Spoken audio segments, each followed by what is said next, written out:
Okay, turning our attention to another concept in environmental regulation, social justice.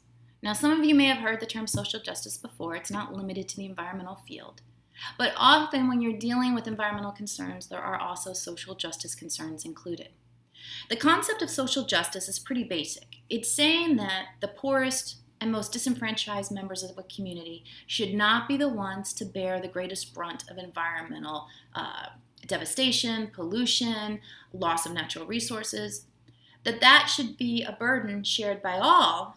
And in fact, perhaps the members of society creating the greatest level of environmental harm should actually feel the brunt more. Let me give you some examples just locally of how social justice might work. Think about our own community, and I know some of you aren't here in Central Florida, but a lot of you may see this in other areas of the country. Think of a use that's kind of unpleasant. Let's think used car lots. Do you see a lot of used car lots in the nicest part of town?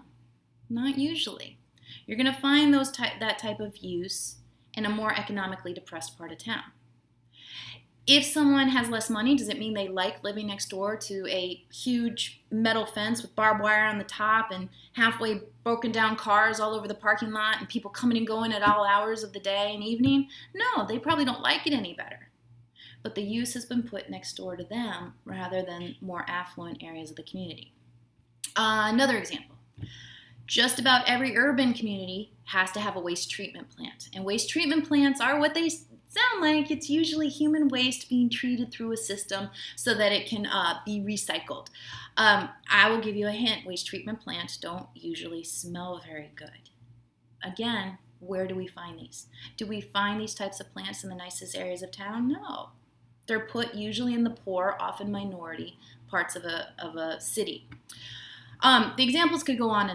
And the concept of social justice is that has to end, that there needs to be some sort of regulation, incentive-based tax breaks, or other methods by which these uses that are unpleasant, noxious, nuisance-like, or flat-out polluting are not all dumped on the lower income or the more disenfranchised communities.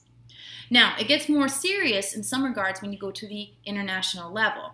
We've already had a video on how carbon emissions, mostly from the highly developed countries with their cars and their airplanes, those carbon emissions are causing ozone depletion, which in turn is causing the Earth to heat a little, which in turn is melting icebergs, ice caps, which in turn is causing more salt water to go into the ocean. More fresh water to go into the ocean, which is affecting marine life who are used to a certain level of salinity. Now they're getting fresh water mixed in with it. And most significantly, from a social justice perspective, it's causing sea levels to rise.